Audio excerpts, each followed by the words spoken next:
First, you remove the one battery from the joystick. Okay.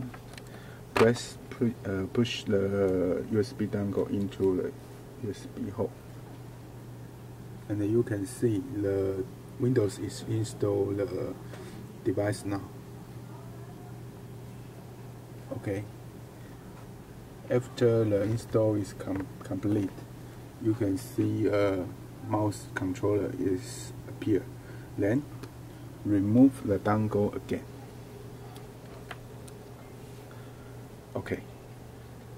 These steps, the following steps must be complete within 1 minute. So plug the receiver again and wait for 15 seconds. Then close to the receiver and install the battery again.